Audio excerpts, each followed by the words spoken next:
Ojo, ya kamata ka yallaɓai bayani. Kai, to sai aka ji yallaɓai ka gane, kwai ni na zauna ina huta ta kun kama. Ojo, an kama ka da kayan laifi ne? Ko kama ni da komai ba. Ko ka yi musu laifi ne?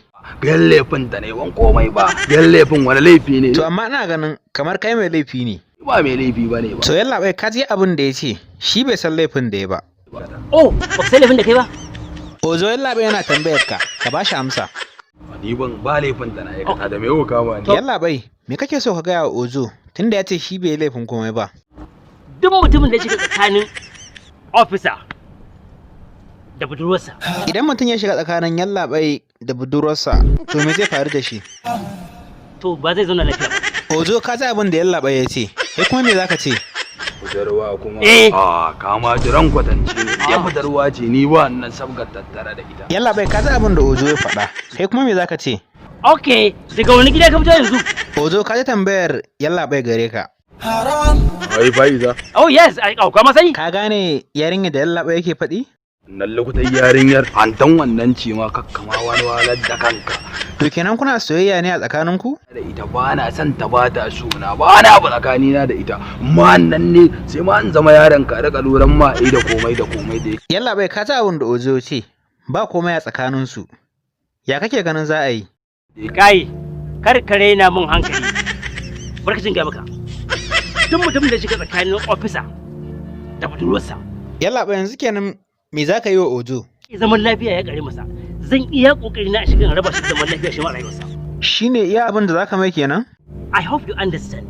Yallaɓai na kamar baya fuskantar bayaninka da Hausa. Ka yi mai da Turanci mana.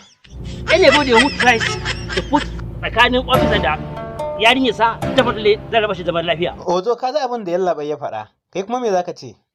Okay, to na gode, na gane babu komai. Yanzu koma su kace raka neman ma bayanai akan ta da me tai, me zati, na zama yaron ka zan rike ma. Babu komai marraba. Hasina, ina sauraron ki. Wato wannan mutumin rashin mutunci zai mana zai jefa mana jama'a. Kaka yan sanda sun kama Ojo. Ya kake ganin za a yi? Shaf, an dai wannan gayan akan kuɗi ba wanda ba zai iya cin amana ba. Wannan shine abin da ya dace da shi daidai kenan. Hasina kin ji abin da Sultan ya ce. Yanzu ya za a yi? Mu je mu bar nan wajen. Yallaɓai, wanne irin shari za ka yi Ojo idan aka je station? 1. Kare shagunan mutane da ɗebe kaya. 2. Sani miyagun ƙwayoyi. 3. An attempt to rape a girl. Ka ji abin da yallaɓai ya ce zai ma idan har ku je station. Yanzu kai wanne mataki za ka ɗauka?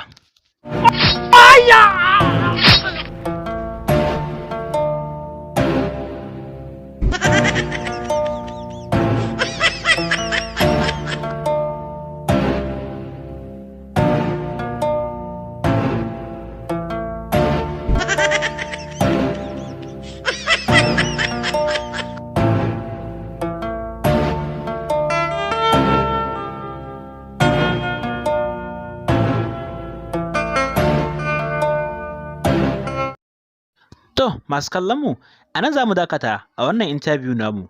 Masu kallonmu kada ku manta, ku yi mana share ɗin wannan bidiyo zuwa group ɗinku da kuke da shi na WhatsApp da na Facebook. Bayan haka, ku yi mana comment na tambaya, ƙorafi ko kuma cin gyara ko yabawa. Na gode da kasancewarku a tashar Ruwan Dare Hausa TV. Tashar Ruwan Dare Hausa TV, taku ce.